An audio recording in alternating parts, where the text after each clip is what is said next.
Dear students and management professionals, अस्सलाम वालेकुम।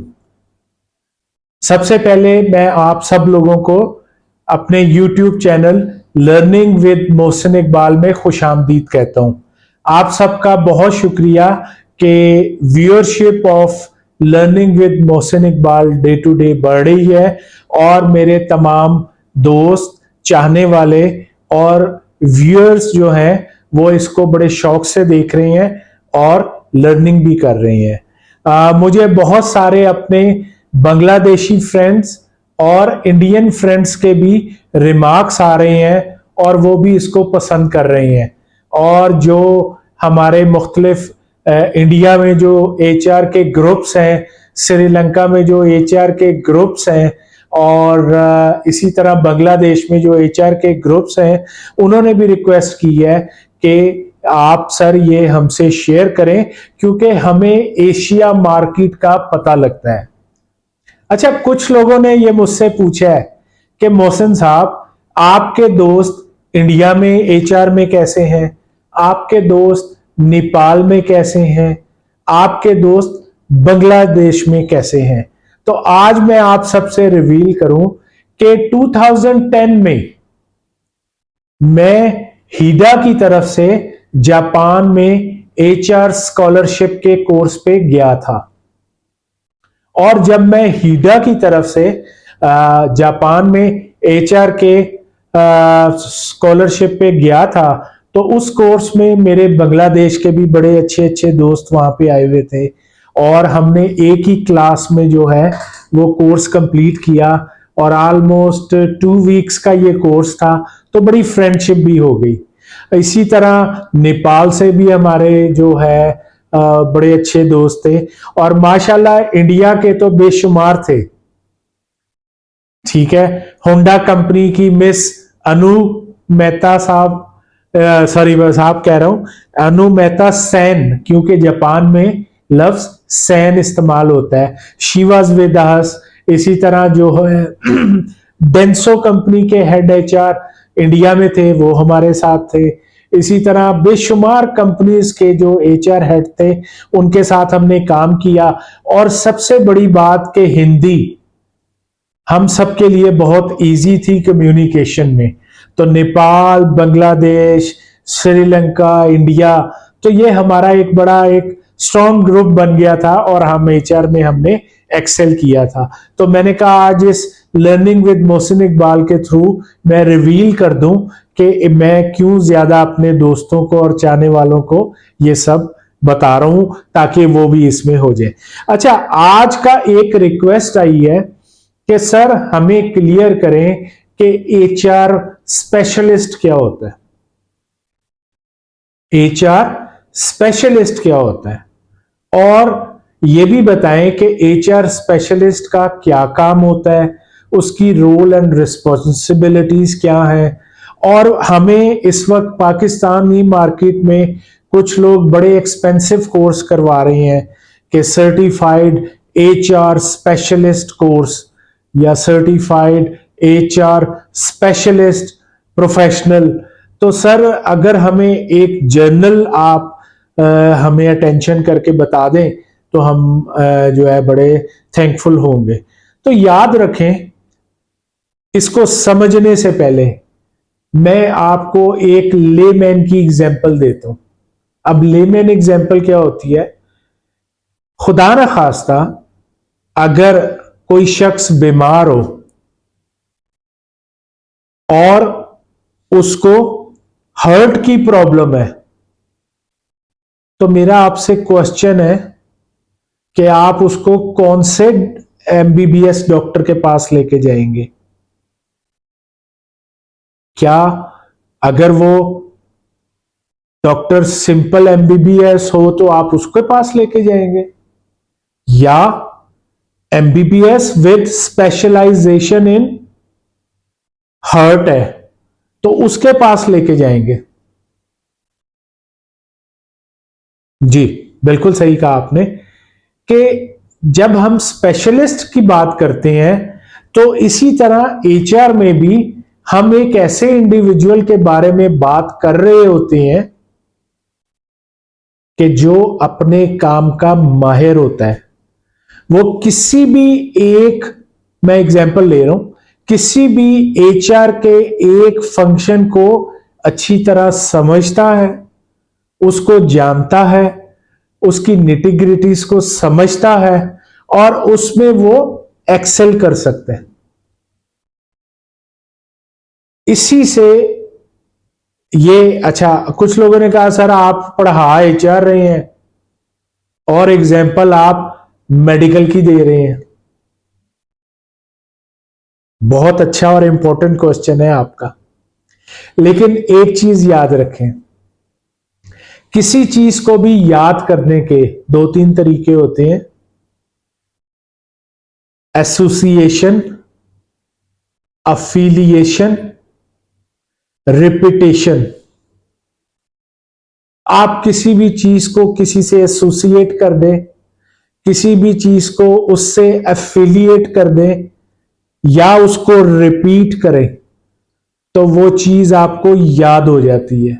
जैसे मैंने एक लेमैन को कहा, और ये एचआर को पढ़ाते पढ़ाते डॉक्टर की एग्जांपल दी कि अगर कोई हार्ट की बीमारी होगी तो आप उसको हार्ट स्पेशलिस्ट के पास लेके जाएंगे, किडनी वाले को किडनी स्पेशलिस्ट के पास लेके जाएंगे। इसी तरह याद रखें कि एचआर में जो पर्सनैलिटी होती है एचआर स्पेशलिस्ट, उसका रोल, उसकी रिस्पॉन्सिबिलिटीज लिंक होती हैं किसी भी एक एचआर एक्टिविटी से। जैसा कि आपने लर्निंग विद मोहसिन इकबाल में देखा है कि पहले मैंने कुछ लेक्चर्स बनाए थे जिनमें मैंने सिंपली डिस्कस किया था बेसिक फंक्शंस ऑफ एचआर। आज थोड़ा सा रिपीट करूंगा कि बेसिक फंक्शंस क्या थे। हमने कहा जी रिक्रूटमेंट एंड सिलेक्शन हो सकता है, ट्रेनिंग एंड डेवलपमेंट हो सकता है, कंपनसेशन एंड बेनिफिट हो सकता है, परफॉर्मेंस मैनेजमेंट हो सकता है, एम्प्लॉई रिलेशन हो सकता है, और इस तरह मुख्तलिफ जो है की वर्क्स है। तो जब कोई इंडिविजुअल जो है, जब वो एचआर में आता है और वो किसी एक स्पेसिफिक टर्म्स को डिफाइन करता है और उसमें एक्सेल करता है और अपनी फुल एनर्जी के साथ उसको कंप्लीटली लर्न कर लेता है, तो that individual is called HR specialist. बड़ा सिंपल मैंने कर दिया। और अगेन आई ऑलवेज फॉलो किस रूल। किस रूल, आपको पता है किस रूल क्या होता है? Keep it simple and short. तो यही चीज मैंने की है।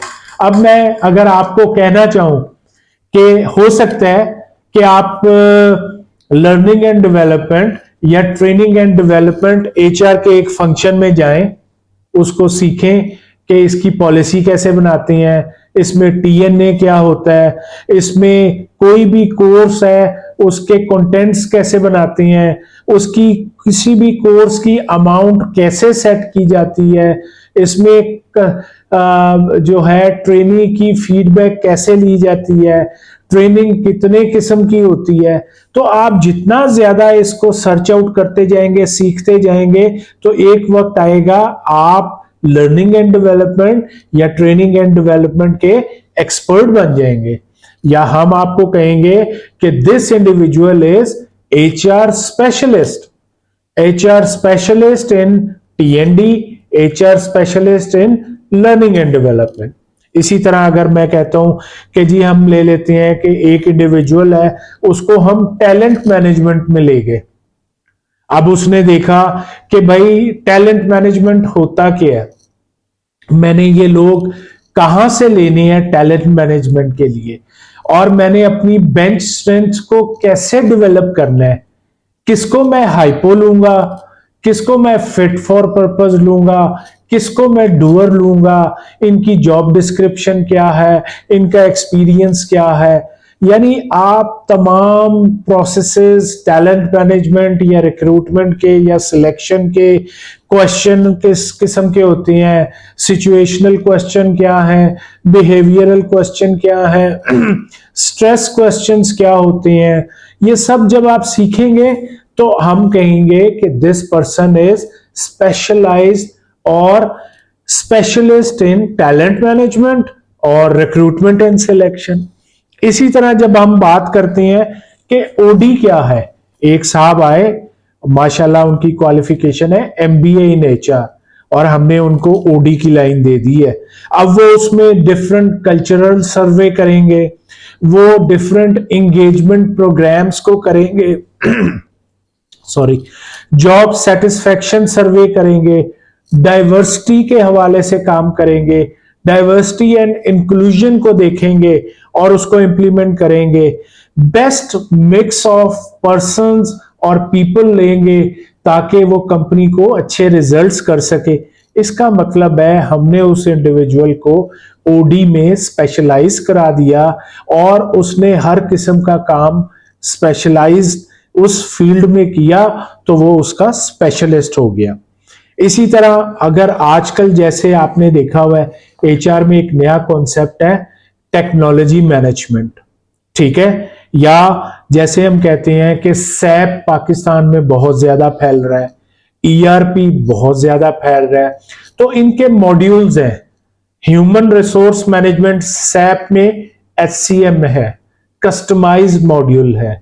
इसी तरह ईआरपी में भी एक मॉड्यूल है जिसको कि आप सीख रहे हैं, और हर चीज को जो है आप टेक्नोलॉजी से लिंक कर रहे हैं। एचआर में एआई का यूज हो रहा है। एआई आपको पता है ना किसका एब्रीविएशन है? आर्टिफिशियल, जी बिल्कुल।